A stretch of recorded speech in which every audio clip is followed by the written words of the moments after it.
once interviewed a spy, and she told me that her absolute favorite privacy tool was a privacy screen. I would never go anywhere public without my privacy screen. I don't, because I do what I do, want other people to know even like pretty basic stuff about me. So I don't want people shoulder surfing me. A privacy screen, hey? Now that interview was 5 years ago, and it was the first time I'd ever heard of a privacy screen. But since that interview, I have been using them every day on all of my devices, and it's become one of my favorite privacy tools too. So this is a quick video to just make sure you're aware that these things exist.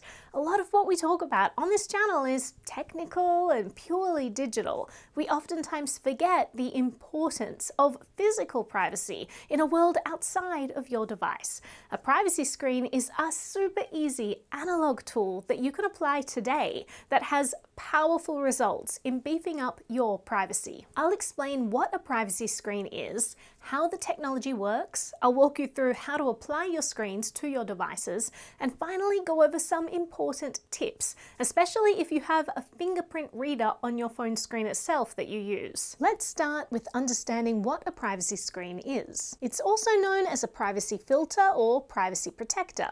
You put it on your phone and computer, and it will limit the viewing angle of the screen, making it hard for people nearby to see what's on it. Think about all the sensitive information we access on our devices. We view banking details and passwords. We read private conversations. We watch hentai. Did she just... Our private activities are broadcast brightly from our glowing screen, making it super easy for those around us to see what we're doing. I've sat at the back of conference halls and seen the private activity on laptops and phones even from the other side of the room. At 25 meters, you can clearly see the detail on both screens. I've sat in movie theaters and read the private conversations of people in front of me. I would have much rather been watching the movie, by the way. Put your darn phone away. On public transport, people these days use their devices constantly, and those nearby can all participate in what I'm sure are not meant to be group activities. Strangers shoulder surfing on what we do on our devices can be dangerous. Thieves are using the iPhone passcode to get into stolen phones and loot their victims' bank accounts and money apps. He grabbed the phone and disappeared. In fact, just yesterday, I was on a plane and a lady a few rows in front had a spreadsheet open labeled "Insert company name here, passwords." A list of passwords that I could read from my seat. Oh, wait, you serious? I almost tapped her on the shoulder to initiate a lengthy conversation about password managers.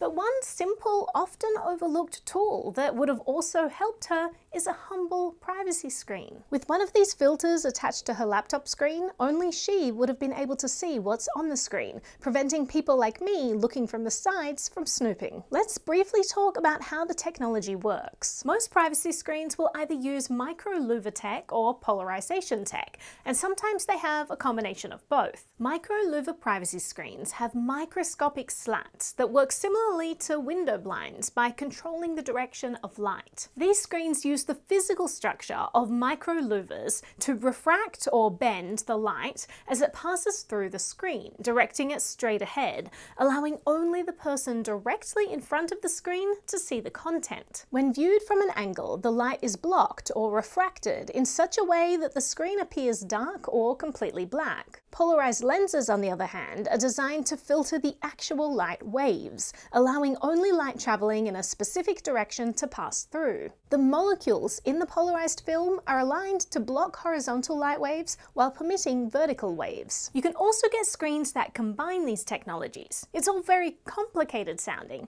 but the result is a piece of plastic or glass that you can put on your phone or laptop so that whatever is on the screen is only visible to the person directly in front of it. The primary benefit is enhanced privacy, but they also serve as normal screen protectors, helping prevent damage from scratches or minor impacts. Let's walk through how to apply a privacy screen. First, we'll look at phones. You can get either glass or plastic screens for almost all phone types. Just search for your specific size and model. I found the glass ones are the easiest to apply without bubbles, and I use them on some of my devices. But plastic screens are also super easy to apply, And if there are any bubbles when you first apply, they will often self-heal in a short amount of time. And there are other benefits to plastic screens that I'll go over in a moment. There are also privacy screens that have built-in blue light filters, if that's something that you're interested in. Application of these screens will be slightly different for each one, but the process is generally very similar. Wipe your phone screen clean and make sure that it's dry. You'll usually have a removable plastic film on both sides of your screen to stop dirt or fingerprint marks getting on the screen itself during application. These will usually be labeled or numbered in the order that you should remove them. Peel off the first film. Then align the screen with your phone, making sure that the camera holes match up. Then slowly press the screen to your phone, starting from one end and then pushing it down along the phone, removing bubbles as you go. Finally, peel away the second removable film and you're done. For your computer, for privacy screens that stick permanently to your monitor, the process is pretty much the same. There are also removable screens that hook over the top of your monitor, or those that have a magnet along the top of your privacy screen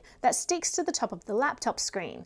This is what I use, and I just leave it on all the time, but I do like having the option to remove it when needed. Now, some important tips. Some phones have a fingerprint reader on the phone screen itself, and a privacy screen will stop this reader from working. Even if you beef up the brightness of the screen or increase touch sensitivity on the device, it won't work. And although there are privacy screen brands that say they work with fingerprint readers, I am yet to find one. But there are workarounds, for which you'll need a plastic screen. For a while, I used to peel up my privacy screen every time I wanted to use the fingerprint reader.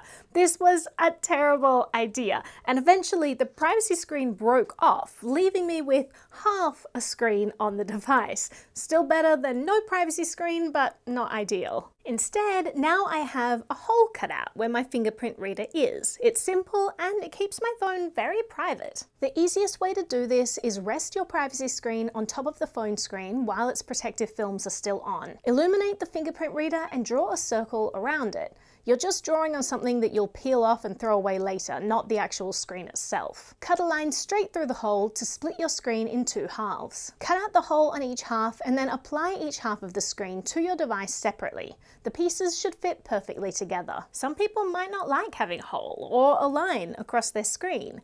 I personally don't care at all, and I feel great having better privacy on my device. Another thing to keep in mind with privacy screens is that your phone and computer will appear slightly darker with them on. I haven't found this to be an issue. In fact, I usually forget I have them on, and then I go to show someone something on my screen and they complain that they can't see what I'm talking about. And that's when I get a little jolt of delight, being reminded that I have one of these screens on and that it's working as intended. We do so many sensitive and private things on our devices. A privacy screen is a simple, affordable way to better protect ourselves from shoulder surfers or would-be thieves. It's an easy add-on that should be part of everyone's privacy toolkit.